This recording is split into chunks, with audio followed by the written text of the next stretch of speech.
자, 오늘 14조는 사람의 창조와 타락, 그리고 사람이 참으로 선한 일을 행할 수 없다, 이런 내용을 다룰 겁니다.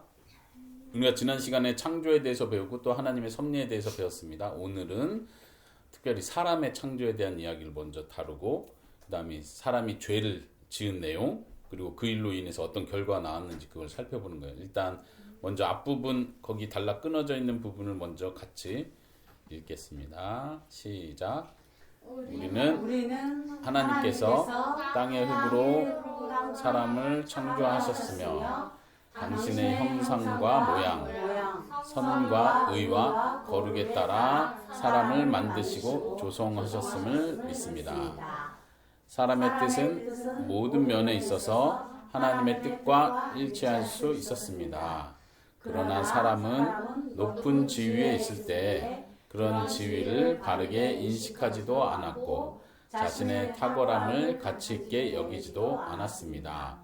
그는 마귀의 말에 귀를 기울임으로써 고의적으로 죄를 범하였고 결과적으로 사망과 저주에 이르게 되었습니다.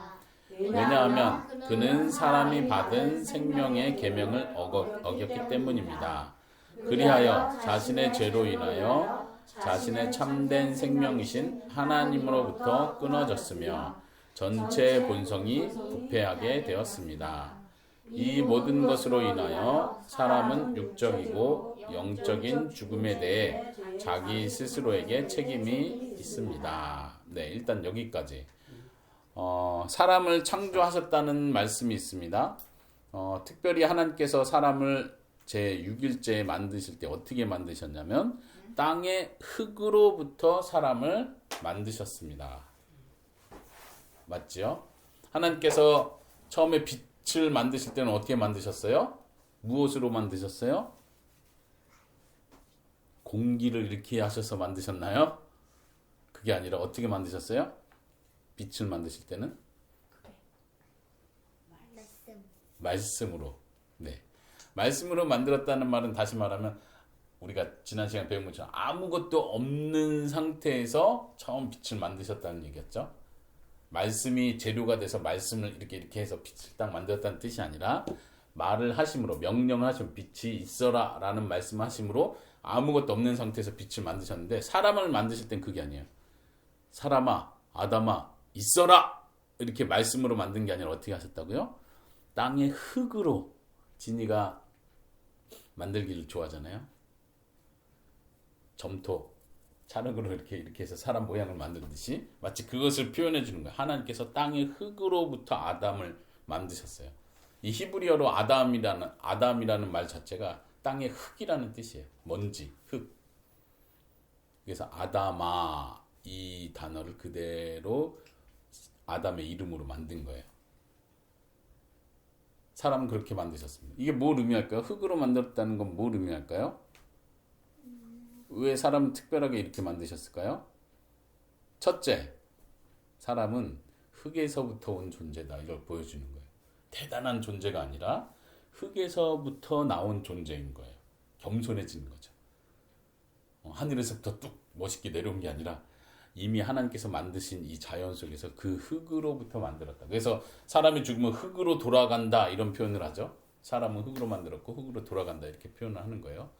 또 하나는 무엇인가로 하나님의 손을 통해서 하나님의 직접적인 행동을 통해서 사람을 만들었다는 걸 표현하기 때문에 사람은 특별한 존재다 이걸 가르쳐 주는 거예요. 특별하다. 진이가 저기 길거리에서 이렇게 생긴 인형을 하나 주셨어요. 그리고 여기는 진이가 찰흙으로 정성을 들여서 이렇게 만들었어요. 뭐가 더 특별하죠? 그쵸? 자기가 직접 만든 게 특별한 거예요. 성경은 말하기를 하나님께서 주님의 손으로 만드셨다 이런 표현을 해요. 이건 특별히 정성을 들이고 사랑과 관심으로 만들었다는 걸 의미하는 거예요. 사람은 그렇게 만들었어요. 그리고 설명하기를 하나님의 형상과 모양을 따라서 만드셨다. 하나님이 어떤 우리처럼 눈, 코, 입, 귀 이렇게 몸이 있다는 뜻으로 말하는 것이 아니라 하나님의 어떠하심, 하나님의 어떤 모습이 그대로 사람에게도 똑같이 적용되게 반영되도록 그렇게 만들었다는 거예요. 하나님은 어떤 분이세요? 우리가 하나님에 대해서 처음 배웠죠. 하나님은 어떤 분이셨어요? 네, 여러 가지 하나님의 속성들이 있어요. 근데 그 하나님의 속성들의 중요한 부분들을 우리에게도 똑같이 넣어주셨다는 거예요. 거기서 이제 설명하는 거예요. 그 하나님의 형상과 모양을 설명하기를 세 가지. 뭐라고 써 있나요? 선, 또 의, 또 거룩함. 이것이 하나님의 성품, 하나님의 어떠하심이에요. 하나님의 모양이에요. 근데 이것을 사람에게 똑같이 주셨다는 거예요. 동물들을 만드실 때 여러분 하나님께서 동물들도 흙으로 만드셨죠? 네? 이거 맨날 창세기 보면서도 우리 틀리죠.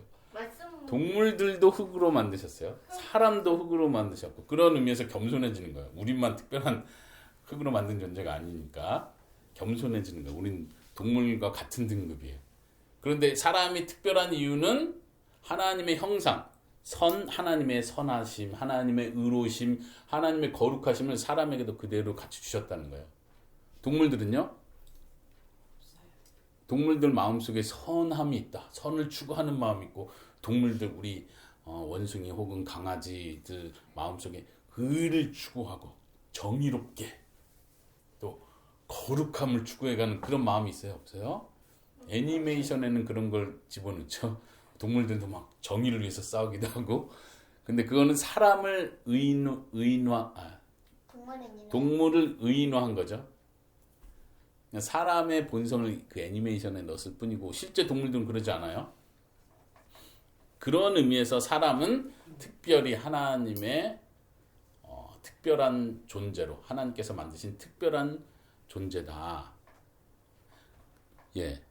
그 다음에 또 사람을 설명하기를 사람의 뜻은 그걸 보셨지냐? 사람의 뜻은 모든 면에 있어서 하나님의 뜻과 어떻게 해요? 일치할 수 있었다. 무슨 말이죠?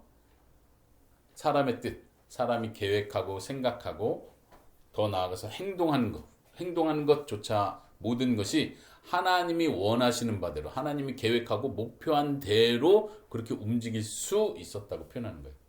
여기서 중요한 표현 있죠. 할 수 있었다.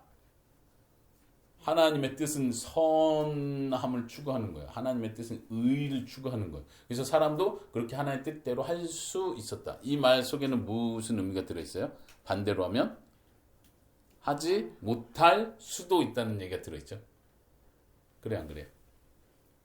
있어요. 다시 말하면 이제 창조에서 사람의 특성을 말하면서 사람은 하나님의 뜻에 순종할 수도 있고 순종하지 않을 수도 있는 존재로 만들었다는 게 여기 속에 암시되어 있는 표현이에요. 그래서 이제 사람의 타락에 대한 이야기가 나오는 거예요. 자, 계속 보겠습니다. 그러나 사람은 높은 지위에 있을 때 그 지위를 바르게 인식하지도 않고 자신의 탁월함을 가치 있게 여기지도 않았습니다. 사람이 높은 지위에 있다고 표현해요. 어떤 의미에서 높은 지위예요? 모든 만물 중에 가장 높죠. 왜 높죠? 하나님의 형상을 입었기 때문에. 하나님의 형상이기 때문에 지난번에 아빠 다른 우리 성경 말씀 나눌 때 그 얘기했죠. 하나님의 형상에 대한 얘기를 했는데 하나님의 형상은 특별히 여기서 선, 의, 거룩 하나님의 성품을 가졌다는 뜻도 있고 또 하나는 중요한 것은 하나님의 대리 통치자로서 역할을 한다는 거예요. 그게 이제 창세기에 보면 뭐라 해요? 너희가 아담과 하와를 창조하시고 나서 뭐라고 명령하시죠? 예. 다스려라. 정복하고 다스려라 라는 표현을 해요. 하나님께서 창조자고 하나님께서 통치자고 하나님께서 진짜 왕이신데 그 왕의 역할을 아담과 하와에게 맡기신다는 거예요. 그런 의미에서 대리 통치자 이렇게 표현할 수 있는 거예요. 이게 높은 지위예요. 동물들을 다스리는 위치에 있다는 거예요. 하나님이 사람을 그 위치에 올려놓으신 거예요. 이게 특별한 사람의 위치인데 사람은 이것을 귀하게 여기지 않았어요. 하나님께서 주신 이 탁월함을 가치 있게 여기지 못했어요. 왜요?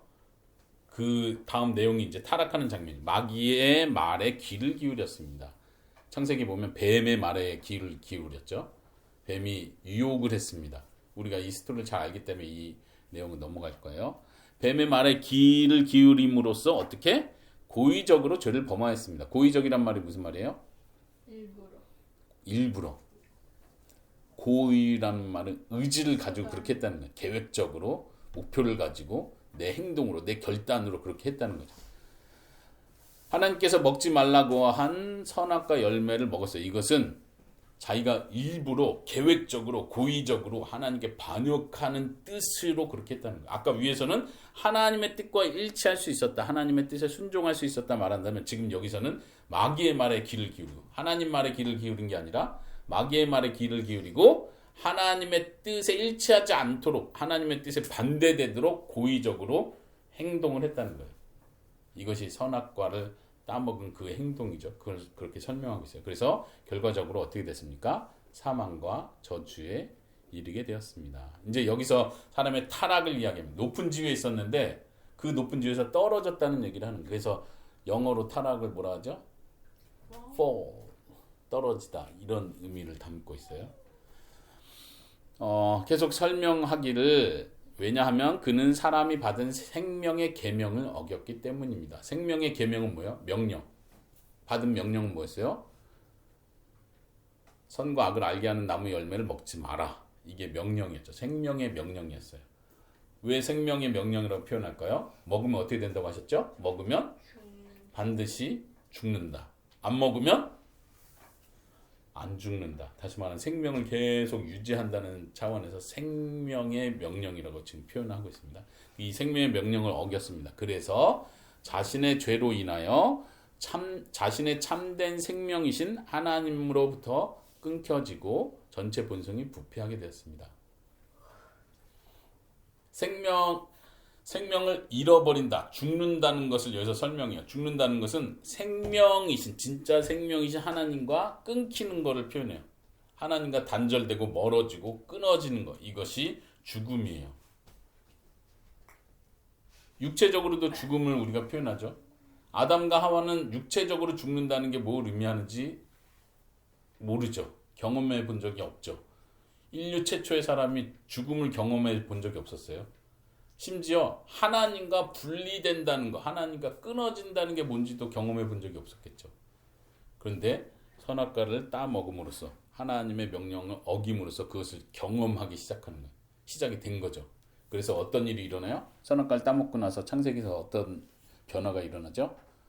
자, 몇 가지 말해봅시다. 땅이 저주를 받아요. 그 전에 선악과를 제일 먼저 부끄러워졌어요. 그래서 어떻게 했죠? 몸을 가렸어요. 몸을 가리게 됐어요. 수치를 느끼게 된 것도 어떤 일이 일어났어요? 핑계대요. 계속 핑계댔어요. 생각해보세요. 변명됐어요. 그 전에 그 전에 하나님을 숨어던 숨었죠. 부끄러움을 느끼게 되고 그 다음에 하나님을 피해서 숨는 위치가 된 거예요. 예전에는 하나님과 더 가까이 지내고 싶어하고 하나님과 함께하는 걸 기뻐했다면 이제는 하나님이 오는 걸 두려워하게 되고 숨게 되는 거예요. 또 숨고 그 다음 순서대로 또 핑계댔어요. 핑계댔어요. 하나님께서 물으시니까 자기 책임을 전가하는 거죠. 아담은 누구한테 전가했어요? 하와. 하와 때문에 이렇게 됐습니다. 그러면서 거기서 더 중요한 표현은 하나님께서 제 옆에 두신 그 여자 때문에 이렇게 표현하죠. 하와도 핑계되고 하나님께도 핑계되는 아주 나쁜 자세가 된 거죠. 아까 여기서 뭐라고 했어요? 여기서 중요한 단어가 고의적으로 죄를 범했는데 하나님 제가 고의적으로 나쁜 계획을 했습니다. 죽을 죄를 졌습니다. 이래야 되는데 그게 아니라 하나님께서 왜 하필 여자를 제 옆에 두셔서 저는 처음에 유혹받을 사람이 아니었는데 자기를 핑계하는 여자가 거죠. 없어도 자기가 유혹받았지. 그렇죠. 그럴 수 있죠. 핑계라. 여자가 없었으면 자기가 유혹받았겠죠. 그러니까 아담이 이렇게 생각하는 거예요. 나는 유혹받지 않을 텐데 여자 때문에 이렇게 핑계. 그렇죠. 서로 핑계대는 거예요. 이게 아주 하와는 또 뱀한테 하와는 뱀에게 핑계를 대죠. 감사한 거는 하와는 아담에게 핑계를 안 댔어요. 그렇죠? 감사죠. 하와는 뱀에게 핑계를 댔어요. 근데 뱀이 나쁜 거지. 그럼 뱀만 제일 불쌍하네요. 뱀은 누구한테 핑계 댔어요? 뱀은 핑계를 안 댔네. 핑계도 대지 못하고 바로 혼났어요. 예. 저주 받았어. 뱀이 제일 그래도 핑계 안 댔으니까 제일 착한가요? 아니요. 사탄이잖아. 그렇게 말하면 안 되지. 하나님의 관심은 아담과 하와에 있어요. 뱀아 너는 왜 그랬니? 뱀하고 지금 하나님이 얘기할 마음이 없으세요. 뱀은 이미 우리가 잘 교리에서 배운 대로 뱀은 이미 타락한 천사예요. 이거는 이제 좀 다른 얘기인데 잘 보세요. 하나님께서 사람과 아담과 하와에게는 기회를 주신 거잖아요. 물어보잖아요. 그렇죠? 근데 뱀에게는 안 물어봤어요. 이게 뭐 의미예요? 뱀아, 너는 왜 그랬니? 기회를 안 주는 거야. 뱀은 이미 끝난 거야. 하나님은 뱀의 운명에 대해서 좌지우지하고 싶은 생각 없어요. 이미 결정이 됐고 더 이상 기회는 없는 거야. 사람은 계속 물어보는 거야. 우리가 잘 알듯이 가인이 아벨을 죽이려고 하기 전부터 하나님 계속 가인에게 관심을 갖죠. 왜 너 얼굴이 붉어져가지고 화를 내고 있느냐. 그리고 죽이고 나서도 또 기회를 주죠. 너 무슨 일이 있었느냐. 동생은 어디 있느냐. 제가 어떻게 합니까? 성경 전체를 보면 하나님 계속 사람에게 관심을 가지세요. 죄를 지은, 이미 심판을 받고 마치 사탄이 심판받고 지옥 가는 운명이 정해진 것처럼 사람도 죄를 지었기 때문에 심판받고 지옥에 가는 운명이 정해졌음에도 불구하고 하나님 계속 사람에 관심을 갖는 거예요. 왜요? 구원하시려는 목적이 있기 때문에. 회개하기를 원하기 때문에. 근데 지금 여기서도 처음 아담과 하와의 타락에서도 우리가 볼 수 있는 건 이들이 서로 핑계를 대고 그 하나님 주신 기회마저도 완악한 마음으로 밀어내버리는 거죠. 그 죄의 결과를 또 하나 중요하게 표현하는 건 전체 본성이 부패했습니다. 이렇게 표현해요. 그 전체 본성이 부패했다는 표현은 이제 뒤에서 좀 더 설명할 텐데요. 그래서 이 모든 것으로 인하여 육적이고 영적인 죽음에 대해 스스로에게 책임이 있습니다. 책임 문제를 얘기합니다. 그러니까 사람의 죄를 생각할 때 우리는 책임을 같이 항상 생각해야 돼요. 우리는 쉽게 아담과 하와의 타락, 죄 짓는 이야기를 들으면서 그럼 하나님 왜 선악과를 만드셨어요? 왜 하필 거기 뱀을 그냥 두셨어요? 자꾸 하나님께 핑계대려는 아담과 같은 하와와 같은 마음이 있지만 우리가 배워야 될 건 하나님이 사람의 가장 높은 지위, 최고의 지위, 만물을 다스릴 수 있는 대리 통치자로서의 그 높은 지위를 사람에게 주셨구나. 이걸 먼저 생각해야 돼요. 또 하나는 죄 지은 거에 대한 책임이 사람에게 있다는 거, 우리에게 있다는 거를 생각해야 돼요. 이게 핵심입니다. 우리의 관심이 창세기를 보면서 창조와 타락 이야기를 보면서 자꾸 관심이 왜 하나님이 그렇게 만들었지? 왜 하나님은 이렇게 할 수 있지 않았을까? 이런 생각으로 호기심을 키워가는 게 아니라 사람에게 주신 특권이 엄청난 거였구나. 근데 그 특권에도 불구하고 뱀의 유혹에 넘어갔구나. 그 유혹은 뭐였어요? 결국 너도 하나님처럼 될 수 있다. 그러니까 여기서 더 높은 자리를 추구하는 거죠. 그리고 사람은 자기의 고의로, 자기의 의지와 계획과 뜻으로 범죄했다. 뱀이 선악과를 따가지고 하와야 입 좀 벌려볼래? 하고 눈 게 아니라고 했죠. 하와가 남편에게 와가지고 여보 이리 와봐요. 눈 좀 감아봐요. 그 다음에 갑자기 이렇게 먹인 게 아니었죠. 아담도 그렇고 하와도 그렇고 고의로 죄를 지었다는 거예요. 거기에 대한 책임이 누구에게 있다? 아담과 하와에게 있다. 오늘날도 마찬가지로 우리가 죄를 지었을 때 우리는 핑계를 댈 수 있어요. 제가 나를 못 살게 굴어서, 제가 나를 힘들게 해서, 나를 괴롭혀서, 제가 자꾸 짜증나게 하니까 제가 화를 낸 거예요. 혹은 어른이 돼서도 마찬가지야. 제가 태어난 환경이 이랬기 때문에 어쩔 수 없었어요. 제가 이런 친구를 만나서 제가 이렇게 변해버린 거예요. 이런 핑계를 댈 수가 없다. 우리의 짓는 죄는 우리 자신에게 있는 거예요. 하나님은 그거를 심판하시는 거예요. 그 사람의 전체 본성이 부패했다는 표현이 그 다음에 좀 더 설명되는데요. 한번 그 다음 그 페이지 끝나는 부분까지만 먼저 같이 읽겠습니다. 시작. 또 사람은 모든 면에 있어서 악하고 완악하고 부패해져서 자신이 전에 하나님께로부터 부여받은 모든 탁월한 은사들을 상실하고 다만 몇 가지 작은 흔적을 가지고 있을 뿐이지만 그 흔적들은 사람이 변명할 수 없을 정도로 충분합니다. 왜냐하면 성경이 우리에게 가르치는 바 빛이 어두움에 비추되 어두움이 깨닫지 못하더라 라는 말씀으로 사도 요한이 인간을 어둠이라고 부르는 것처럼 우리 안에 있는 모든 빛은 변하여 어두움이 되었기 때문입니다. 네, 전체 본성이 부패했다는 것을 이렇게 표현해요. 사람은 모든 면에 있어서 악하게 되었고 완악하게 되었고 부패해졌다. 그러니까 우리가 다음 시간에 원죄에 대해서 배울 거예요. 원죄라는 거에서 강조하는 건 뭐냐면 아담과 하와의 죄가 모든 인류에게 전달되었다. 이거를 강조할 텐데 여기서 말하는 것은 아담과 하와가 죄를 짓고 나서 그 결과 사람 속에 있는 모든 것이 변했다는 거예요. 그렇다고 해서 그 다음 설명하는 게 이렇게 설명하죠. 하나님께로부터 부여받은 모든 탁월한 은사들을 상실했습니다. 아까 뭐라고 그랬어요? 하나님의 형상으로 지음받은 게 생각하면서 자 하나님의 형상 세 가지가 뭐라 했어요? 거룩함. 의지, 거룩함, 거룩함, 의지가 아니라 의. 의. 예. 선의 거룩이 하나님의 형상이고 우리가 받은 거였는데 이것이 다 무너졌어요. 완전 그냥 사람이 처음부터 끝까지 완전 악한 사탄 같은 존재가 됐다는 뜻이 아니라 여기서 말하는 게 그 뒤에 설명하죠. 다만 몇 가지 작은 흔적을 가지고 있을 뿐입니다. 흔적은 남아있다는 거예요. 사람이 살면서 예수님 안 믿는 사람도 하나님 모르는 사람도 착한 일도 하고 남 도와주는 것도 있고 정도 있고 자비를 베푸는 마음도 다 기본적으로 있어요. 그런데 이런 것이 아예 없어졌다는 뜻이 아니라 그런 건 남아있는 거예요. 남아있는 거지만 진정한 의미에서 의를 추구하고 진정한 의미에서 거룩함을 추구하고 진정한 의미 하나님의 관점에서 볼 때 선을 행하는 그 능력 그 하나님의 성품 자체가 사라져버렸다는 상실되어 잃어버렸다 이렇게 말을 하고 있어요.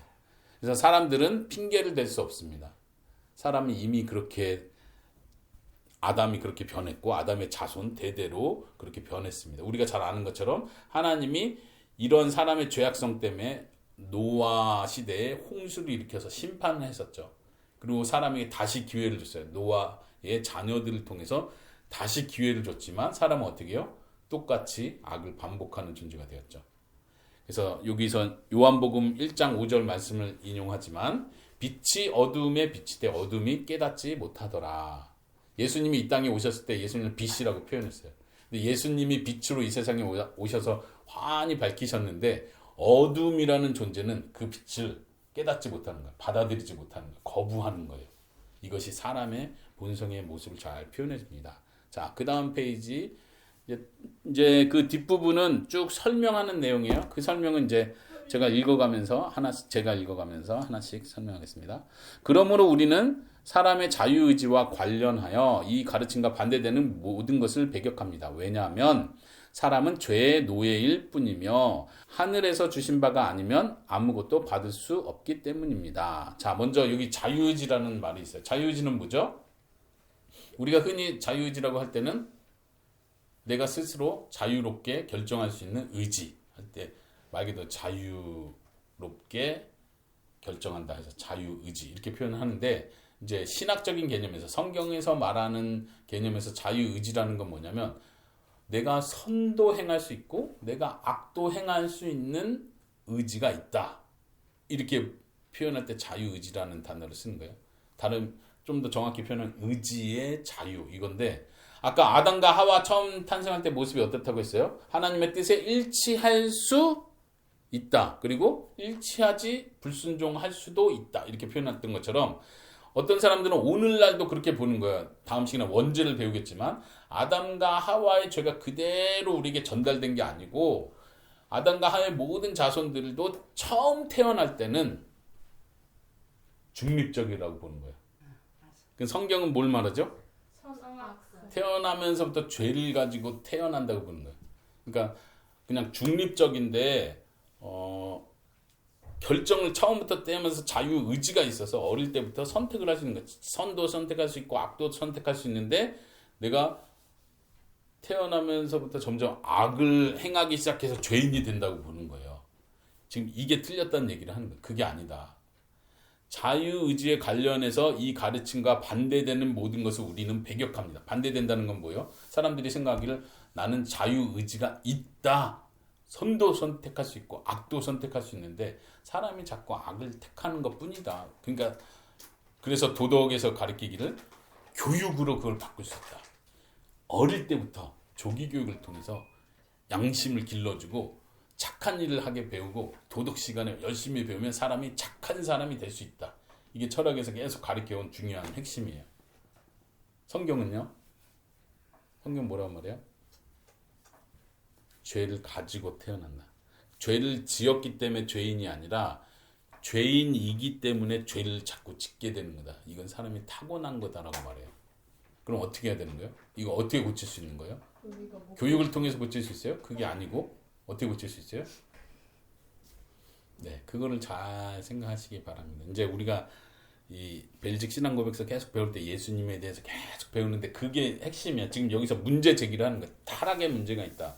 죄의 문제가 있다. 사람이 태어나면서부터 죄의 문제가 있다. 우리가 다음 시간에도 죄에 대해서 배울 텐데 그리고 나서 이게 어떻게 해결되는지를 배우는 거예요. 근데 이제 단순히 예수님은 우리 죄를 씻어주셨습니다. 그리고 이제 착하게 살려고 노력하는 겁니다. 이렇게 단순하게 답만 알면 안 되고 그게 어떤 변화가 우리 속에서 일어나는지를 알아야겠죠. 이제 에스더가 조금 설명했지만 결국은 하나님께서 우리 마음을 새롭게 변화시키시는 거예요. 그러니까 다시 태어난다고 그래서 표현하는 거예요. 아담과 하와가 땅에서부터 태어났잖아요. 그래서 예수님 표현하기를 아니다. 하늘로부터 태어나야 된다. 이렇게 말을 하는 거예요. 이제는 성령님으로부터 하나님으로부터 나와야 한다. 그게 그 사람이 진짜 하나님 나라에 갈 수 있는 사람입니다. 하나님으로부터 태어난 사람, 하늘로부터 태어난 사람은 어때요? 마음이 새로운 마음이 있어요.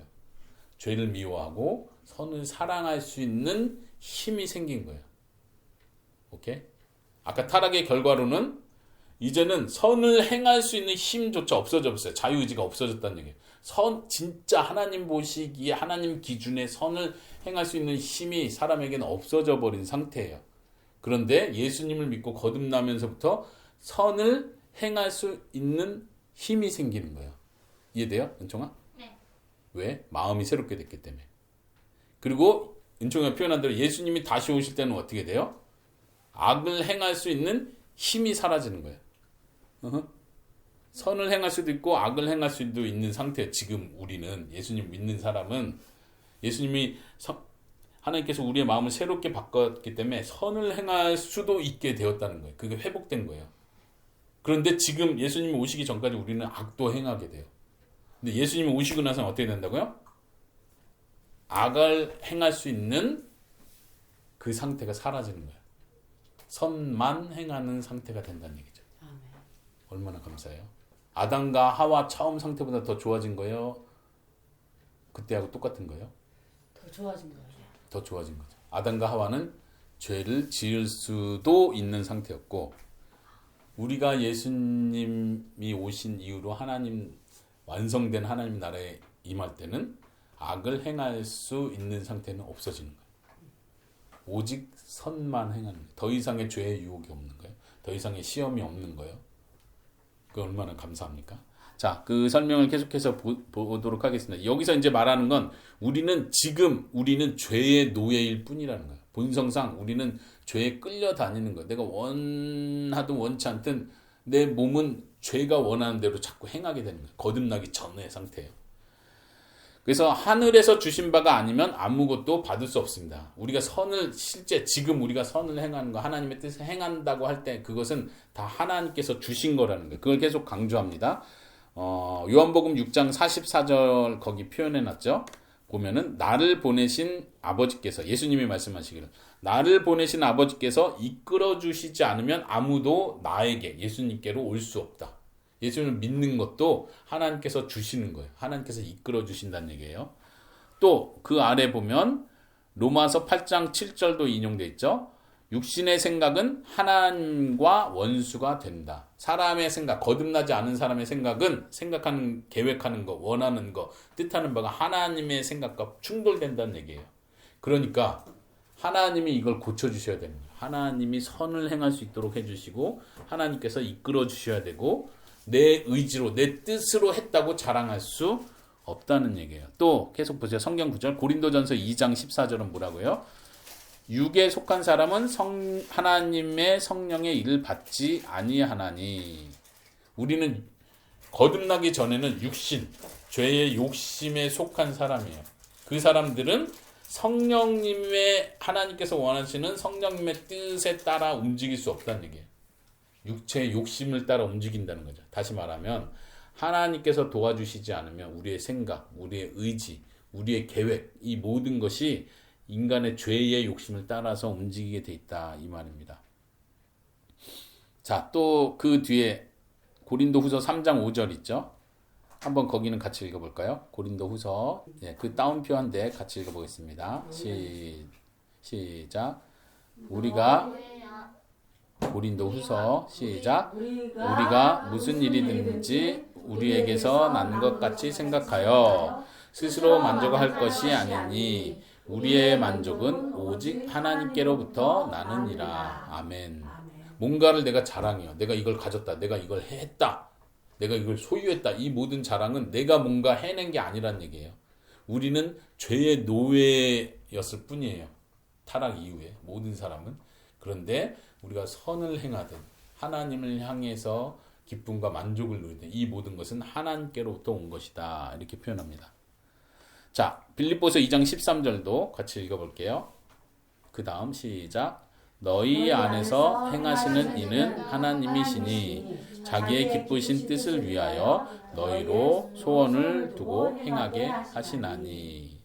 우리가 어떤 일을 행해 올바른 일을 선택해요. 예수님을 믿는 일을 선택하고 예수님을 받아들여요. 이것조차도 하나님께서 우리 안에 그런 마음을 주시고 행하시기 때문에 가능하다는 얘기예요. 아까 말한 것처럼 우린 죄의 노예이기 때문에 내 스스로 그래 잘 생각해 보니까 창조주 하나님을 믿고 나를 위해 예수님이 죽으셨는데 그거를 선택하는 게 가장 지혜로운 선택이야. 그래 나는 내 지혜를 따라서 내 판단으로 예수님을 믿기로 결정했어. 이렇게 자랑할 수 없다는 거예요. 그것조차도 하나님이 내 마음에 그 죄를 뿌리지 악한 완악한 마음 다 부패해버린 그 죄의 마음을 하나님께서 깨끗하게 해주시고 내게 예수님 믿고자 하는 마음을 주실 때에 내가 믿을 수 있다는 얘기죠. 이런 구원에 관한 교리들은 그 뒤에서 계속 자세히 더 배웁니다. 그 다음 마지막 예수님께서 나를 떠나서는 너희가 아무것도 할 수 없음이라 라고 우리에게 가르치셨습니다. 그리스도께서 주심 없이는 하나님의 의지나 이해에 순종할 수 없기 때문입니다. 이게 이제 죄의 결과로 사람이 어떻게 됐는지를 보여주는 거예요. 그렇기 때문에 우리가 믿는 것, 하나님께 순종하는 것, 선을 행하는 모두가 하나님께서 우리에게 주신 것이다. 자랑할 수 없다. 내 계획, 내 의지로 할 수 있는 것이 없다. 이것을 오늘 배웠습니다. 네, 오늘은 여기까지.